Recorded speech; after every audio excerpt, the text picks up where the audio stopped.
According to reports, GameStop has a bad reputation because of the questionable business practices of its stores and employees, but also because of how it treats its employees. In a sense, it probably cheats both, in my opinion. Now, I'm not saying every GameStop and GameStop employee engages in unethical business practices or that every GameStop manager is a terrible boss. However, GameStop probably has a bad reputation for a good reason. Here are 10 reported ways that GameStop might cheat its customers or mistreat its employees.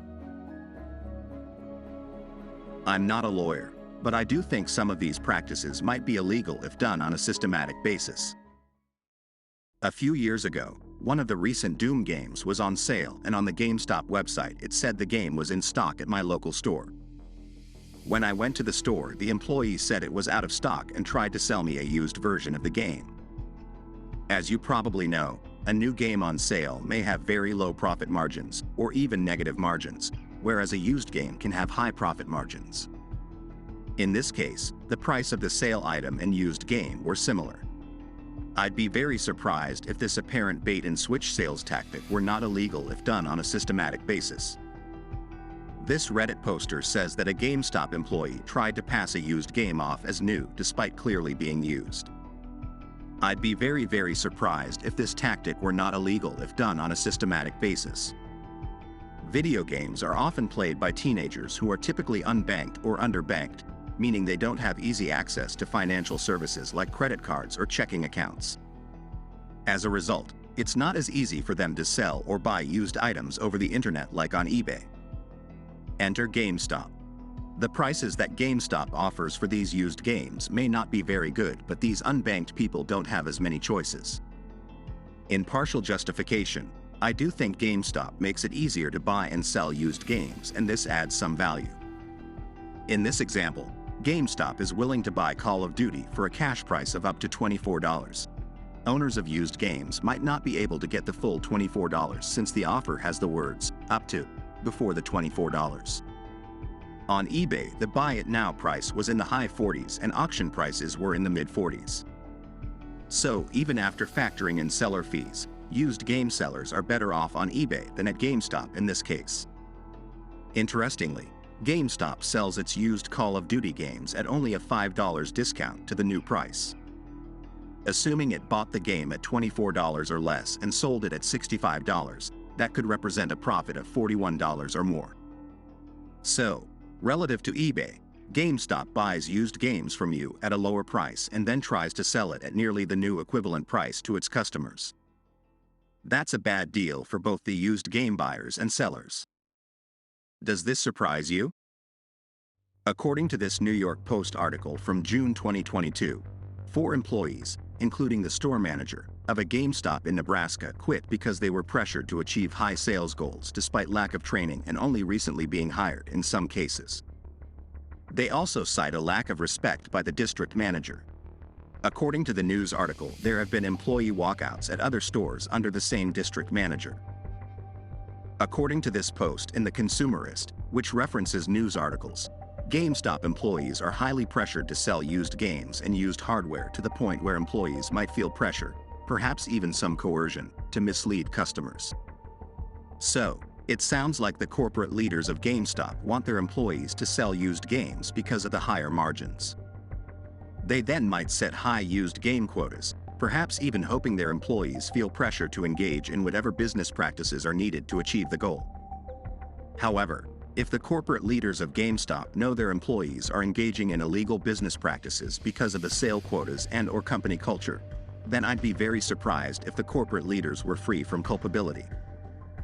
In this Better Business Bureau complaint, the filer says that GameStop changed its terms and conditions with respect to power-up points such that they expired sooner than expected. The rewards points are used for discounts according to the GameStop FAQ. In this case, GameStop actually made a one-time exception to resolve the dispute. After reading this complaint, I then looked at this rewards program closer and determined it was probably a bad deal for most people. The membership costs $15 per year. It sounds like the main benefits are the rewards points, which are used for discounts, and the $5 monthly discount. The reward points are mainly earned through purchases. However, the points expire after a year, which is pretty short, and you have to stay in the program. One can only get a discount in a purchase. It's pretty tough for me to find a good game to purchase on a monthly basis. Also, if the item you are buying is overpriced, a discount isn't worth that much. For example, if you are pressured into buying a used Call of Duty game at nearly the full new retail price, a $5 discount to $60 still means you are probably overpaying for that used game. To me, this rewards program sounds like you are paying GameStop $15 per year so that they can better pressure you into buying overpriced used games. The Better Business Bureau has multiple customer complaints where a GameStop employee signs up a customer for their rewards program but uses the wrong email address, so the employee gets the benefit of the program sale but the user has trouble redeeming the rewards. I suppose this quote-unquote mistake can lead to multiple sales of the membership program, which might be able to help the store or employee. When the email mistake is uncovered, the old account is closed, perhaps, and the user might try to purchase the membership again under the correct email address. In the age of the internet, data breaches are expected, but obviously businesses need to try to reduce the number of breaches and their severity. They should also disclose such breaches to the public. According to news outlets in November 2022, there were reports of a data breach of customer data at GameStop, including credit card numbers. According to this report, GameStop claimed the apparent breach was merely some sort of odd test, and thus users of its website were not really able to see the personal information of customers. However, there are reports that the customer data indeed belong to real people. These news reports seem to indicate that GameStop's cybersecurity is poor.